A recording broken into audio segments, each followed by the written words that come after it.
Robin Williams. Wait, no, I'm doing a presentation on Theodore Roosevelt. My bad. Theodore Roosevelt. He is the coolest president ever, and I'm so happy you didn't really vote for him until 1904. Teddy was our 26th president by accident.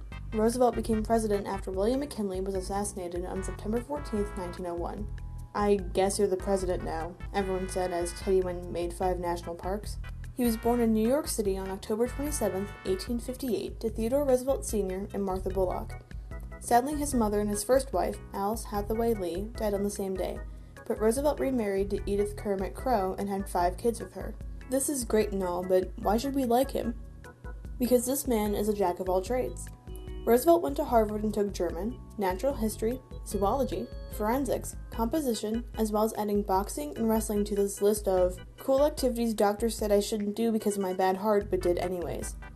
It was this list that helped him soar over obstacles, such as being thrown into his presidency by McKinley's assassination, the Russo-Japanese War, though he helped settle it by inviting them both to Portsmouth's convention and being like, y'all need to settle this, the coal miners' strike of 1902, the financial panic of 1907, and Congress cutting funding for the military because, Teddy, you can't just keep adding more ships. Because of his odd arrival to the presidential office, he didn't run with a vice president until his re-election in 1905, who was Charles W. Fairbanks, and oh my god, look at this man's facial hair. He did, however, pick a Secretary of State, who was John Hay. This was clearly the administration of good facial hair, and what's not to love about that? Roosevelt supported desegregation, women's right to vote, and was a strong environmentalist, as well as having the Roosevelt Corollary, which claimed the right to intervene with any attacks on Latin America because of course it was Europe who had to say hand over the land. Major court cases? Well, these aren't Roe v. Wade, and they had little effect on Roosevelt's time in office, which should be stated. Jacobson v. Massachusetts said that mandatory vaccination law violates 14th Amendment rights to liberty. McCrae v. the United States asked if a congressional act overstepped taxing powers established in the Constitution. And Mueller v. Oregon stated that limiting work hours for women does not violate the 14th Amendment. But going back to Roosevelt, he's such a cool president!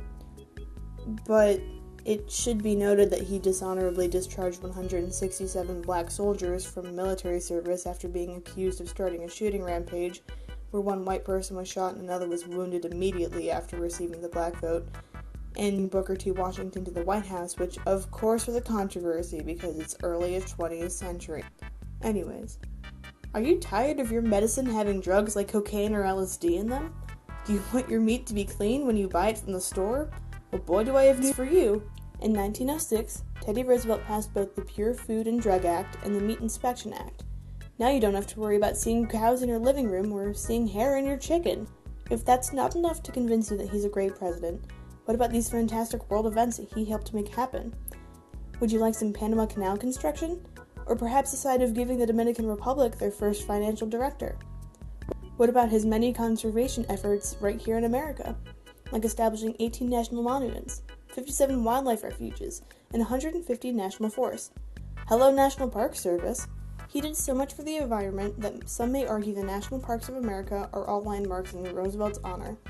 In fact, he has a national park named after him. Look at it, right there! Theodore Roosevelt National Park. What a nifty picture! Not to mention Theodore Roosevelt Island. Only the coolest presidents have islands. Oh? What's that? He's the only president with an island in his honor? Oh, well, then clearly he's the coolest president in America. Sadly, he's dead. He died on January 6, 1919, after leaving office in March of 1909 and going on a 10-month Africa hunting safari. Because he just got done being president, time to go hunt some zebras. Before he died, he did attempt to run again for the 1912 election after making his own political party, the Progressive or Bull Moose Party, in 1912. I wrote pause for laughter in the script, and I'm honestly not sure if you guys are going to laugh, so I'm just going to continue. Yes, I did make this in Photoshop, and I'm very sad to admit it took me a while. Oh boy, would you look at the time? It's fun fact time! Roosevelt was shot in the chest during an assassination attempt while on the campaign trail in Milwaukee, Wisconsin for the 1912 election. He continued his speech he was making for 90 more minutes after being shot, because only cool presidents can survive an assassination attempt. Not to mention, if you don't want to see a 60-foot statue of his head on Mount Rushmore, you can always go to his burial site at Young's Memorial Cemetery in Oyster Bay, New York. Totinos, hot pizza rolls. Totinos, everybody's talking about Totinos, hot pizza rolls. Totinos, everybody's talking about Totinos.